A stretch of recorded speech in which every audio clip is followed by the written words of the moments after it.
నమస్తే, welcome to యోయోటి. ప్రస్తుతం మనం తెలంగాణ భవన్లో అయితే ఉన్నాం. ఏదైతే చూసుకుంటే ఇందాకే కవిత గారికి బెయిల్ రావడం అయితే జరిగింది. సో రాష్ట్ర వ్యాప్తంగా చర్చనీయాంశంగా అయితే మారుతా ఉంది. ఎందుకంటే చూసుకుంటే గత కొన్ని నెలలుగా తిహార్ జైల్లో కవిత గారు అయితే ఉండడం అయితే జరిగింది, అయితే ఢిల్లీ లిక్కర్ కేసులో.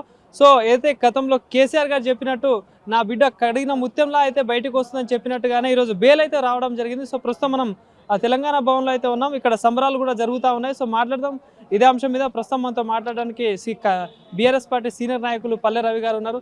అన్న, ఎప్పుడెప్పుడు ఆయన చూస్తున్న టైం కాస్త వచ్చేసింది. సో ఎట్లా చూస్తారు ఈ బెయిల్ రావడాన్ని? తెలంగాణ ఉద్యమ నాయకురాలు ఎమ్మెల్సీ కవిత గారికి బెయిల్ రావటాన్ని మనస్ఫూర్తిగా స్వాగతిస్తున్నాం, సంతోషంగా. అయితే ఆమెకు మొట్టమొదటిగా ఆమె మీద కేసు బనాయించడమే అక్రమం. రాజకీయ కుట్రలో భాగంగా, రాజకీయ కక్షపూరిత చర్యల్లో భాగంగానే ఆమె మీద అక్రమ కేసు బనాయించడం జరిగింది. ఎందుకు అంటే తెలంగాణ అస్తిత్వానికి, తెలంగాణకు ఒక నిటారుగా, ఒక దృఢమైన నాయకుడిగా ఉన్నటువంటి కేసీఆర్ గారిని నైతికంగా దెబ్బతీయాలన్నటువంటి ఉద్దేశంతో కూడబలుక్కొని చేసినటువంటిది కుట్రపూరితమైనటువంటి రాజకీయం ఇది. ఎందుకు అంటే విచారణ 100 కోట్ల విచారణ, అది ఎక్కడ కూడా దానికి సంబంధించి కనీసం ఆధారణ లేదు. ఈ విచారణ ఇప్పటి వరకు కూడా అది ఎక్కడ కూడా సిబిఐ కానీ ఈడీ కానీ ఎక్కడ కూడా కనీసం దానికి సంబంధించి నిరూపించలేకపోయింది. కానీ ఆ పేరు మీద వ్యక్తిగత ప్రతిష్టను దెబ్బతీయటం కోసము, కేసీఆర్ గారి నైతిక స్థైర్యాన్ని దెబ్బతీయటం కోసము కుట్రపూరితంగా 5.5 నెలలుగా ఒక్కరోజుగా ఒక ఆడబిడ్డ అనేటువంటి ఇంగిత జ్ఞానం, విజ్ఞత కూడా లేకుండా 5.5 నెలలుగా జైల్లో నిర్బంధించారు, అక్రమంగా నిర్బంధించారు. 2 సార్లు అనారోగ్యానికి గురైంది, 11 కేజీల వెయిట్ లాస్ అయింది. అంటే ఇవన్నీ కూడా ఒక మహిళగా, ఒక ప్రజాప్రతినిధిగా మనం అర్థం చేస్తాం. అయినప్పటికీ కూడా ఒకవైపున కాంగ్రెస్, మరొక వైపున బీజేపీ చిల్లర మాటలు, చౌకబార ఆరోపణలతో చేస్తున్నారు.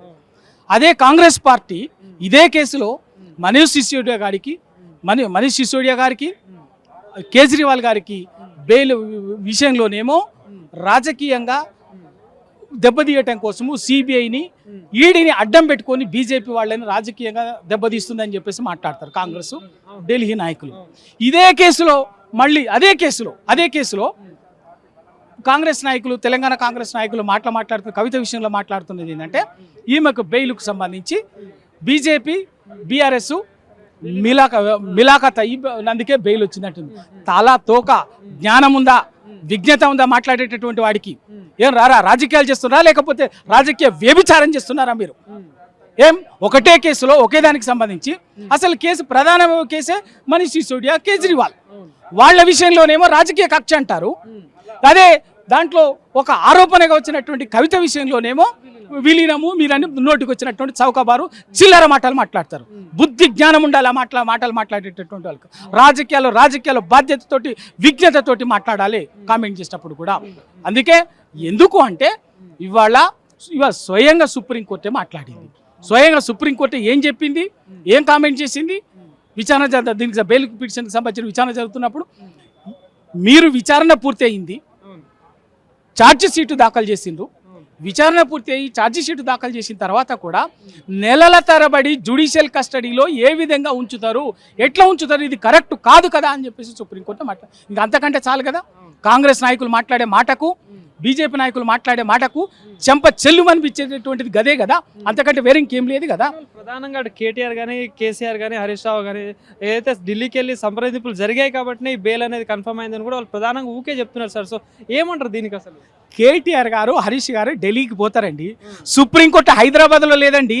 సుప్రీంకోర్టు హైదరాబాద్లో, బంజారాహిల్స్లో రేవంత్ రెడ్డి ఇంటి పక్కనో, బండి సంజయ్ ఇంటి పక్కనో, ఎవడింటి పక్కనో లేదు.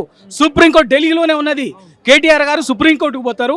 సుప్రీంకోర్టు కేసు విచారణ జరుగుతుంది అక్కడే కాబట్టి అక్కడికే పోతారు, అక్కడ మాట్లాడతారు అడ్వకేట్లతో మాట్లాడటానికి. దానికి సంబంధించి ఒక సొంత చెల్లెగా, ఒక సోదరిగా కేటీఆర్ గారికి బాధ్యత లేదా? తప్పనిసరి ఆమె పార్టీ నాయకురాలు, పార్టీ ఎమ్మెల్సీ, స్వయాన చెల్లె, ఒక జైల్లో 5.5 జైలుగా మీరు అక్రమంగా రాజకీయ కక్షపూరితంగా ఆ కుటుంబాన్ని రాజకీయంగా అప్రతిష్ట పాలు చేసేటటువంటి ఒక దుర్మార్గమైనటువంటి రాజకీయం మీరు చేస్తుంటే కేటీఆర్ గారు మంచిగా హైదరాబాద్లో మీరు చెప్పినట్టు హైదరాబాద్లో కూర్చుంటారా?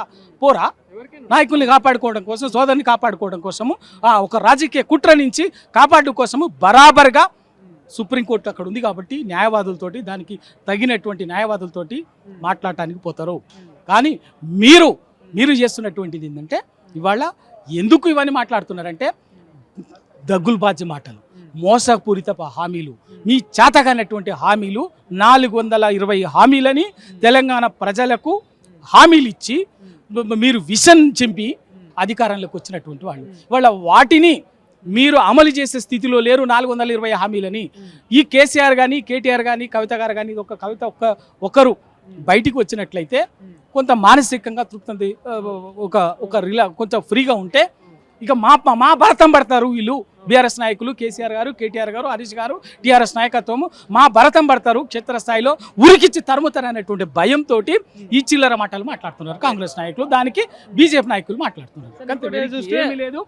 ఇవాళ బెయిలు ఆ రోజు కవిత గారు చెప్పినారు, కేసీఆర్ గారు చెప్పినారు.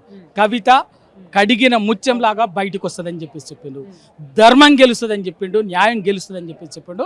అట్లనే ఇవాళ ఆ న్యాయబద్ధంగా ధర్మబద్ధంగానే ఇవాళ బెయిల్ వచ్చింది. ఆ వచ్చినట్టు రేపు కేసు తుది తీర్పులో కూడా ఇదే విధంగా కడిగిన ముత్యంలాగా న్యాయబద్ధంగా ధర్మబద్ధంగా కవిత గారు గెలుస్తారు. Thank you.